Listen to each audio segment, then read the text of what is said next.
বৈঠকে 5টি বিষয় নিয়ে আমরা মোটামুটি আলোচনা করেছি। তার মধ্যে আমাদের প্রথম এজেন্ডা ছিল যে নির্বাচনী ব্যবস্থা নিয়ে সার্বিক যে আইন শৃঙ্খলা পরিস্থিতি সেটি নিয়ে আমরা আলোচনা করেছি। আমরা নির্বাচনী প্রার্থী এবং তার দলের যে আচরণবিধি আছে সেটির প্রতিপালন এবং সেটির লঙ্ঘনের ক্ষেত্রে যে প্রতিকারের ব্যবস্থা সেটি নিয়ে আমরা আলোচনা করেছি।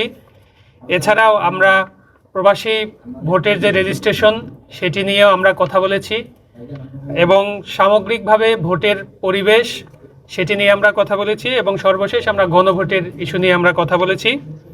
শুরুতে আমরা আচরণবিধি নিয়ে যখন কথা বলেছি আমরা কমিশনের নজরে এনেছি যে কমিশনের যে উদ্যোগ ছিল তফসিল ঘোষণার পরে এর আগের যে ব্যানার ফেস্টুন ছিল যেগুলো বিধিমালা অনুযায়ী সরিয়ে ফেলতে হবে সেগুলো যে তাদের উদ্যোগ নিয়েছেন সেগুলোকে আমরা সাধুবাদ জানিয়েছি এবং প্রশাসনের তরফ থেকেও সেটি সরিয়ে ফেলার জন্য উদ্যোগকেও আমরা সাধুবাদ জানিয়েছি। কিন্তু তারপরও আমরা দেখেছি বিশেষ করে বড় বেশ কয়েকটি রাজনৈতিক দলের প্রার্থীরা যারা ইতিমধ্যে পোস্টারিং করেছিলেন, তারা ব্যানার ফেস্টুন লাগিয়েছিলেন, সবগুলো তারা অপসারণ করেননি এবং অনেক জায়গায় নতুন করে আবার পোস্টার লাগানো হয়েছে। সেগুলো আমরা কমিশনের নজরে এনেছি। কমিশন এটি সিরিয়াসলি নিয়েছেন এবং কমিশন এটাও জানিয়েছেন যে তারা অনেক জায়গায় এই প্রার্থী যারা এই বিধিমালা লঙ্ঘন করছেন তাদেরকে তারা শাস্তির আওতায় আনছেন, তাদেরকে জরিমানার আওতায় এনেছেন। আমরা বলেছি যে এরকম যদি ঘটনা ঘটে থাকে, কাউকে জরিমানা করা হয়, কাউকে কোনো শাস্তির আওতায় আনা হয়, সেটি যেন আরও বেশি মিডিয়াতে পাবলিশ করা হয় যাতে জনগণকে জানতে পারে যে কোন দলের প্রার্থীরা এই বিধিমালা মেনে চলছেন এবং কোন দলের প্রার্থীরা এগুলো ভেঙে চলছেন, এগুলো যেন জনগণকে জানানো হয়। দ্বিতীয়ত হচ্ছে আমরা আরেকটি রিকোয়েস্ট তাদেরকে করেছি যে আচরণবিধি যদি লঙ্ঘন হয় সেক্ষেত্রে বেশ কিছুভাবে এই অভিযোগটি জমা দেওয়ার প্রক্রিয়া আছে এবং তার মধ্যে একটি প্রক্রিয়া হচ্ছে তারা বেশ কিছু বিচারকদেরকেও প্রতিটি আসন অনুযায়ী তারা দায়িত্ব দিয়েছেন এবং আপনারা জানেন যে বিচারকরা তাদের দৈনন্দিন যে বিচার কাজ সেটির পাশাপাশি এই কাজে নিয়োজিত থাকবেন, তারা পরিপূর্ণ সময়টি নির্বাচনের এই কাজে দিবেন না। সেক্ষেত্রে আমরা কমিশনকে একটি অনুরোধ করেছি যে এটি যাতে তাৎক্ষণিকভাবে যে কোনো সংক্ষুব্ধ ব্যক্তি, কোনো প্রার্থী বা প্রার্থীর পক্ষে কোনো ভোটার অন্য অথবা কোনো সাধারণ ব্যক্তি যদি আচরণবিধির কোনো লঙ্ঘন দেখতে পান সেটি তাৎক্ষণিকভাবে কমিশনকে জানানোর জন্য একটি হটলাইন বা অন্য কোনো একটি প্রক্রিয়া তারা যেন চালু করেন, যার মাধ্যমে কেউ যদি আচরণবিধি ভেঙে কোনো পোস্টার লাগান, কোনো মিছিল সমাবেশ করেন অথবা নির্ধারিত শব্দের মাত্রা বা সাইজ অনুযায়ী এর বাইরে গিয়ে কোনো কাজ করেন, সাথে সাথেই যেন তাদেরকে এই তথ্যগুলো জানানো যায় এবং তারা দ্রুত এই হটলাইনের মাধ্যমে এটির ব্যাপারে ব্যবস্থা নিতে পারেন, সেই অনুরোধটি আমরা করেছি।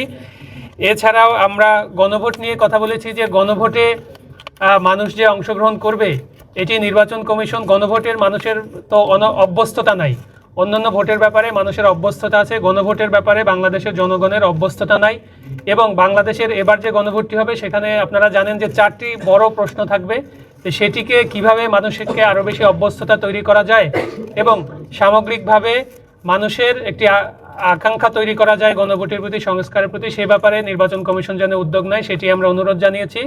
এবং সর্বোপরি আপনারা দেখেছেন যে জাতীয় নাগরিক পার্টি এনসিপির যারা ইতিমধ্যে প্রাথমিকভাবে মনোনয়ন পেয়েছেন বা আমাদের পক্ষ থেকে যারা প্রচারণা চালাচ্ছেন তারা সবাই কিন্তু খুবই কঠোরভাবে যথাযথভাবে নির্বাচন কমিশনের যে আচরণ বিধিমালা সেটি প্রতিপালন করেই আমরা আমাদের কাজগুলো করছি।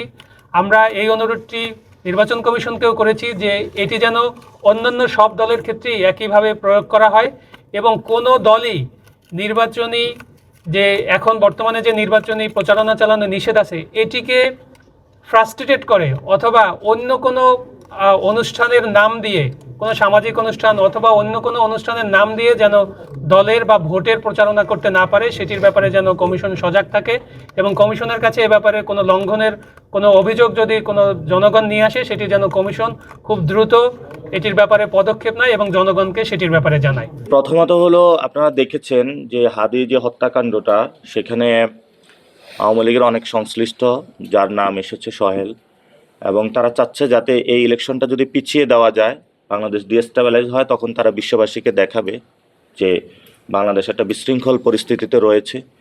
তো আমরা ওই সুযোগটা দিতে চাচ্ছি না যাতে সঠিক টাইমে নির্বাচনটা হয়। এবং আপনি যেটা বলেছেন আমরা আমাদের শাপলাকলিতে নির্বাচন করব, আমরা আমাদের কেউ জাতীয় নাগরিক পার্টির ধান অথবা অন্য প্রতীকে ইলেকশন করবে না। আমাদের যদি কারোর সাথে আসন সমঝোতা হয় অথবা আলোচনাও যদি হয় সেটাতে আমরা শাপলাকলিতে ইলেকশন করব। আমরা সেটা বরাবরই হলো, আগেও আমরা স্পষ্ট করেছি। আমরা অলরেডি একটা পলিটিক্যাল অ্যালায়েন্স করেছি, গণতান্ত্রিক সংস্কার জোট, যেটাতে আমরা সংস্কারের পক্ষে এবং বাংলাদেশকে ডেমোক্রেটিক পজিশনে নেওয়ার জন্য কাজ করছি। আরেকটা হলো ইলেকটোরাল অ্যালায়েন্স। ইলেকটোরাল অ্যালায়েন্সের ক্ষেত্রে আমাদের বিভিন্ন জায়গায় কথা চলমান রয়েছে। সেখানে হলো আমাদের বর্তমান পরিস্থিতিতে রাজনৈতিকটা আমাদের মুখ্য। ভোটের ক্ষেত্রে কিন্তু ভিজিবল হইতে আমাদের শাপলাকলিতে আমরা নির্বাচন করব, অন্য কোনো প্রতীকে আমরা ইলেকশন করছি না। যার যে দলের ইচ্ছা সে যদি গিয়ে ধানে করে বা দাঁড়িপাল্লাতে করে, এটা তার অভিরুচি, তার ইচ্ছা, সেক্ষেত্রে আমাদের কিছু বলার নাই। তবে আমরা সবাই সব যে ছোট পার্টিগুলো অন্যান্য দলের প্রতি আহ্বান রাখবো যে নিজস্ব স্বকীয়তা কেউ বিকিয়ে দিবেন না। নিজস্ব স্বকীয়তা রেখে বহুদলীয় গণতন্ত্রের চর্চা যদি আমরা করতে পারি, হয়তো আজকে আপনার সুযোগ আসছে না, ভবিষ্যতে সুযোগ আসবে। সে স্বকীয় সত্তাটা যাতে আমরা নষ্ট না করি। আপনারা দেখেছেন এই যে নির্বাচন কমিশনের চারিদিকে কর্ডন তৈরি করা হয়েছে ক্যান্টনমেন্টের মতন, কিন্তু যারা প্রার্থী রয়েছে অন্যান্য জায়গায় যে রাজনৈতিক অফিসগুলো রয়েছে সেখানে পর্যাপ্ত নিরাপত্তা নাই। তো আমরা বলেছি আপনি যদি নিরাপত্তা না দিতে পারেন তাহলে আমরা ইলেকশনে কিভাবে করব। সেক্ষেত্রে তারা আমাদেরকে আশ্বস্ত করেছেন তারা নিরাপত্তার চাদর আরও বাড়াবেন। এই বিষয়ে তিন বাহিনী এবং অন্যান্য সংশ্লিষ্ট যে বাহিনীগুলো রয়েছে তাদের সাথে মিটিং হয়েছে, ওনারাও বলেছেন সর্বাত্মক সহযোগিতা করবেন। ওনারা আমাদেরকে আশ্বস্ত করেছেন যে ওনারা নিরাপত্তা দিবেন এবং সবাইকে যাতে এই ধরনের হাদি ভাইয়ের মতন যাতে কোনো হত্যাকাণ্ডের কেউ শিকার না হতে হয় সেই বিষয়ে তারা যথেষ্ট পদক্ষেপ নেবেন। আমাদের জায়গা থেকে নির্বাচন কমিশনের যে যথেষ্ট সক্ষমতার সেই সন্দিহান রয়েছে, যার জন্যই তো হত্যাকাণ্ডটা হয়েছে, নিরাপত্তার চাদর না থাকার কারণে। কিন্তু নির্বাচন কমিশনের উপরে আমরা এই বিষয়টা বারংবার ওনাদের উপরে বলতে চাচ্ছি যাতে 12 তারিখে ওনারা ইলেকশন করতে, অর্থাৎ 12 তারিখে যদি ইলেকশন করতে হয় ফেব্রুয়ারির, তাহলে নির্বাচন কমিশনে আরও সক্ষমতা বাড়াতে হবে। সক্ষমতা বাড়ানোর জন্য এটা দ্বিপাক্ষিক হয়তো আলোচনাটা হতে হবে, অর্থাৎ রাজনৈতিক দলেরও সহযোগিতা প্রয়োজন, ওনাদেরও সক্ষমতা বাড়ানোর প্রয়োজন।